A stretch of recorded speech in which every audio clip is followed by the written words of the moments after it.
everyone. Hi. Welcome to Happiness Hunch. We're Mike and Lynn.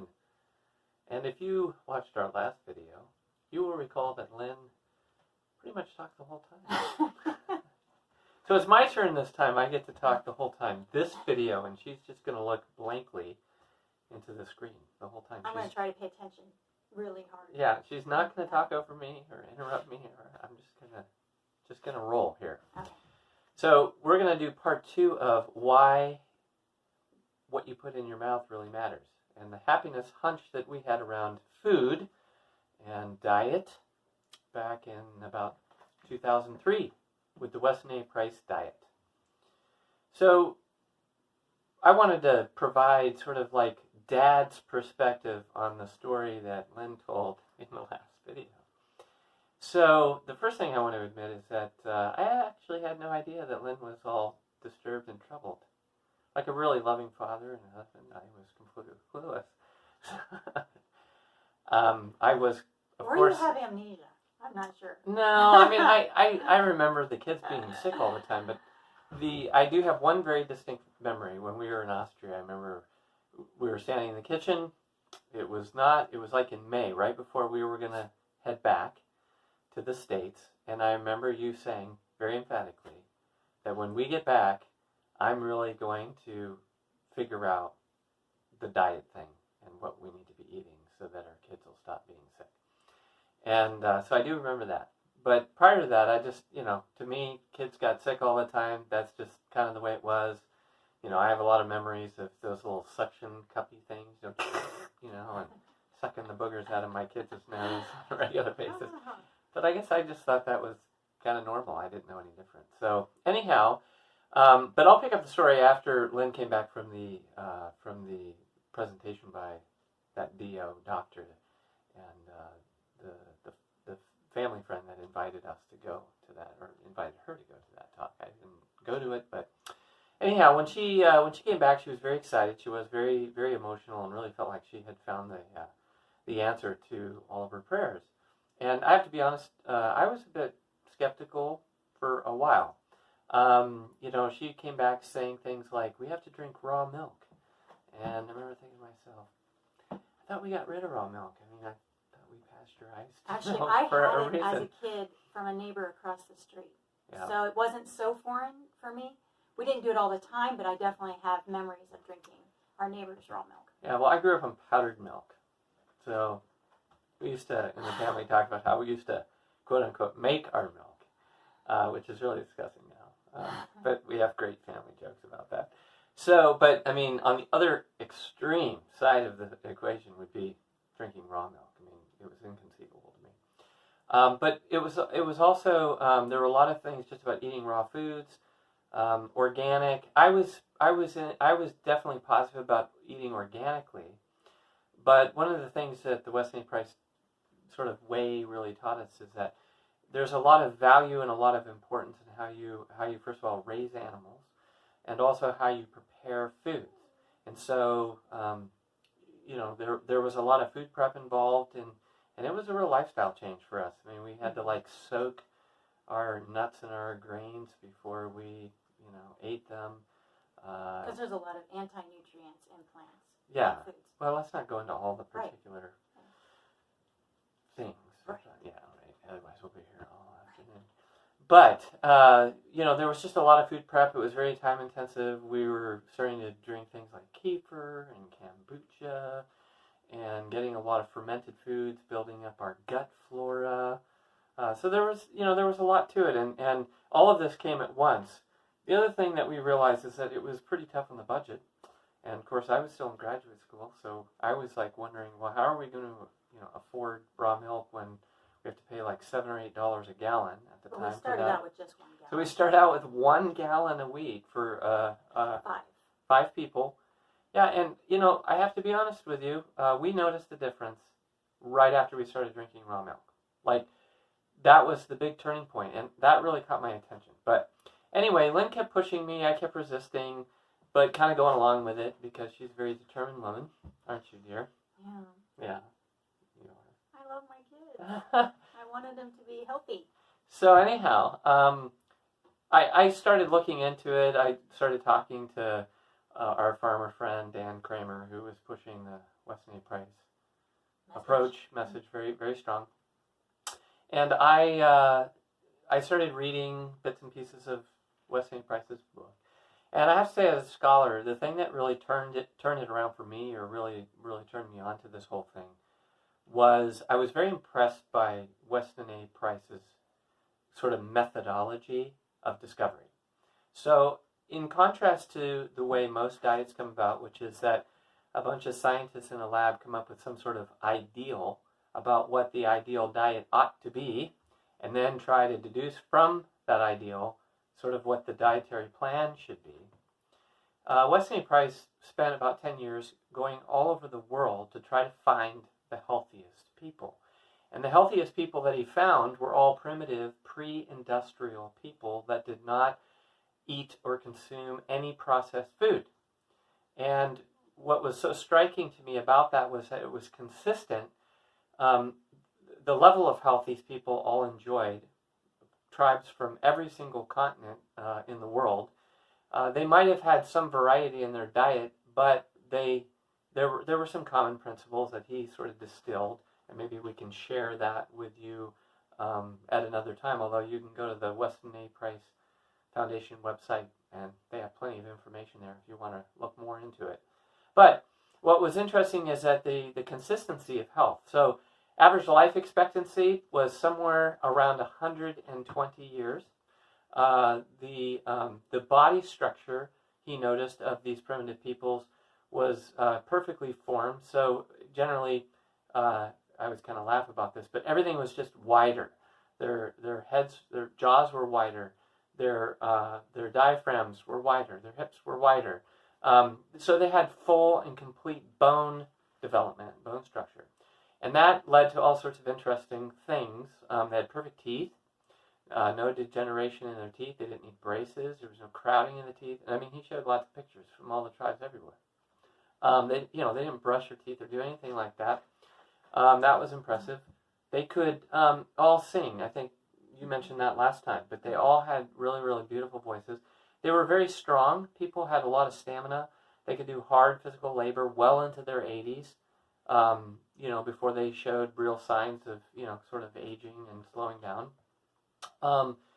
The women, I think this is the thing that probably impressed me the most, having watched my wife give birth to 3 children, was that, at the time, oh, okay, yeah, it was only 3, right? Yeah, we hadn't had sex yet. Was the fact that the women had very little pain in childbirth. Mm-hmm. I was very... That caught my attention, I was really blown away by that. Mm-hmm.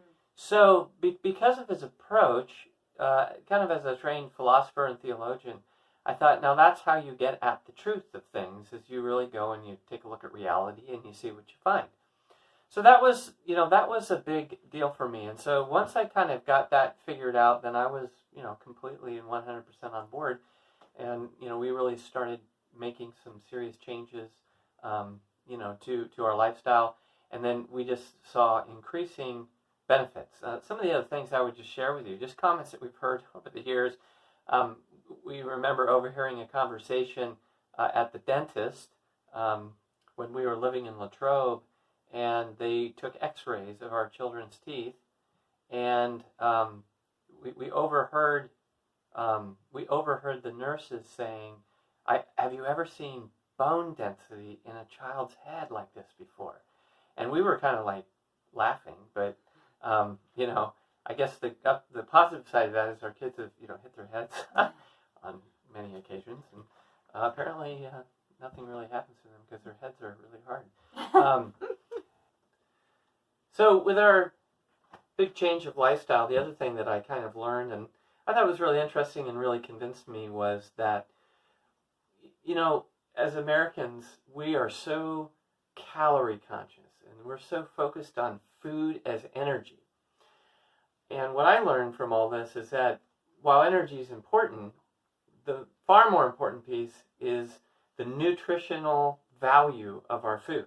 That we need to be eating nutrient-dense foods that regenerate the body. So I learned all these, funny little terms like denatured food and, nutritional degeneration and all these different concepts that had never occurred to me before. I mean, I made no connection between food and health, because in my mind, food was all about energy. So you eat just to have energy. When you're tired, you eat.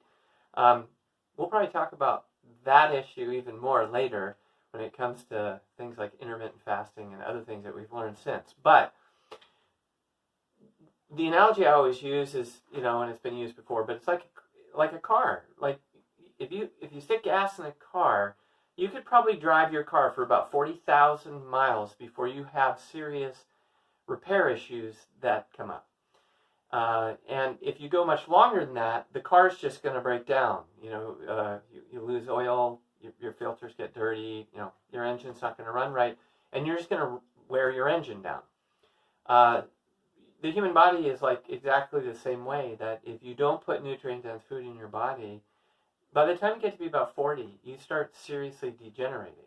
And even before that, and I think even today, a lot of kids, we're seeing kids that are on just horrible diets, and they just have all of these degenerative diseases already. They have, obesity, they have asthma, they have cancers, they have diabetes, they have obesity.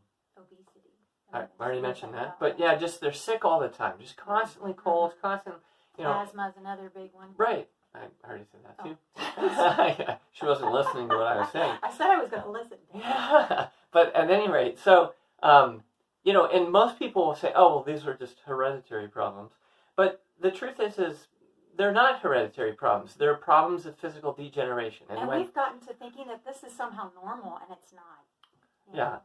Yeah. So that was the second major insight that really turned me around. And then the third one, and then just kind of wrap up here, is, as a trained philosopher, I'm a big believer in this concept called nature, that there are many things about our existence that are predetermined for us, and that the realm of our freedom really just exists within the constraints of the nature that God gives us.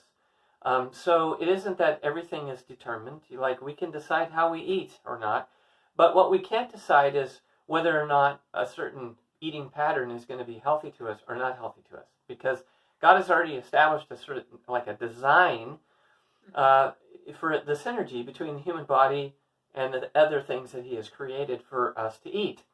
And so, by design, we're meant to eat certain things. We're meant to prepare foods in a certain way so that it can be properly digested. Like, we don't have two stomachs like a cow. I remember hearing someone, or four. Yeah, I didn't like science when I was a kid. But, I remember having a conversation with someone who was saying, who was, again, vegetarian, just eating plant-based food, and saying, well, look at the rhinoceros, they get all big and muscular, and all they eat is grass. It's like, yeah, but that's because their stomachs convert the grass into protein and into fat. Our stomachs don't do that. So we have to actually prepare foods, and this is what all ancient peoples did. They really read the signs of nature, and then they discerned and figured out the best way for humans to eat on the basis of that. One insight that I learned that I thought was fascinating was, we always, see squirrels, they bury their nuts in the wintertime, and I think, oh, they're hiding their nuts, so that they can have a store of food in the wintertime, which is true.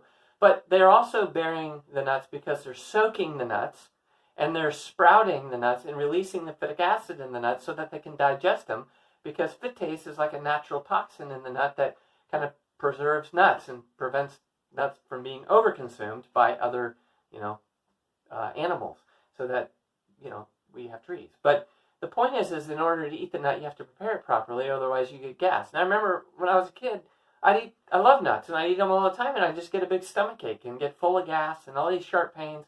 It was horrible. Well, as soon as we started soaking nuts and drying them back out again and having crispy nuts, I guess is what we called them, right? Mm-hmm. Using salt. And salt. Too. I never got that. I could eat way more handfuls of nuts, and I never got a bellyache anymore. So it was things like that kind of experience that just made me realize, we have to eat the way God designed us to eat.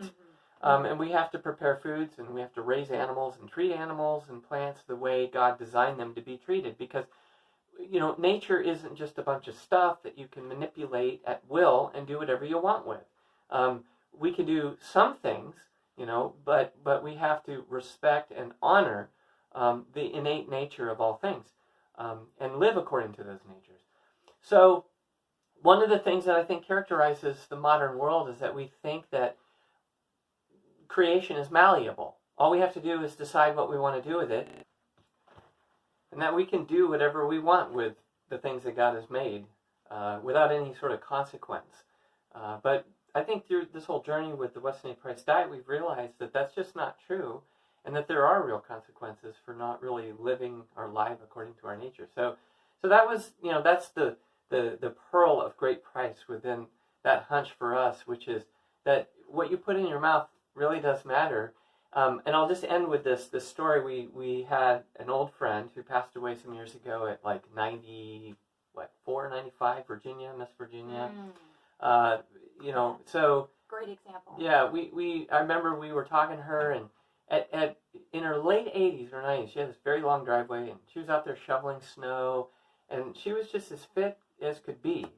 And we were always just so amazed at that. And we asked her one time, it's like, what's your secret? And she says, well, you know, you are just whatever you put in your mouth.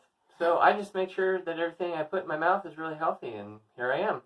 And, you know, that was just a real confirmation. I mean, we were already on this journey at that point when we met her, but I think that sort of sums it up, that, you know, it really does matter what you put in your mouth. And if you want to have a full life with lots of vitality, it's really important that we nourish and feed our bodies and eat for the sake of our health. Very intentionally. Yeah. Yes. And not just for, you know, the pleasure that we derive from eating or the comfort, because, you know, we all know that we like to eat for comfort and feel good. But the thing that we realize is that eating this way actually is very fulfilling and satisfying. The foods we get to eat are really tasty, a lot of good fat, and you know, well, yeah, and a lot of good fat. A lot of good fat. Yeah, and I don't know what else. Like, well, and a lot of good fat. So because that is the thing that Price discovered amongst all these cultures. They ate a lot of fat, and we actually were missing out. So yeah, we were doing the low fat thing. Yeah. So yeah, I mean, butter, bacon, milk, you know. So people complain about eggs. You know, eggs. Yeah, lots of eggs. So anyhow, so that's our happiness hunch story around eating and food. So we'll you know, in future videos we will for sure talk more about some of the particular insights that we've gained that have been, you know, especially helpful to our family, and we'll share some of those along the way. But you know, if you like what you hear and you want to make a comment, please feel free to, you know, add your stories and your anecdotes about how food has been transformative of your health. And you know, next time I think we're gonna talk about something related to beauty and the importance of beauty, or truth. Yeah, one of those two. So anyhow, until next time, thanks for joining us. Follow your hunches. Follow your hunches. Take care. See ya. Bye.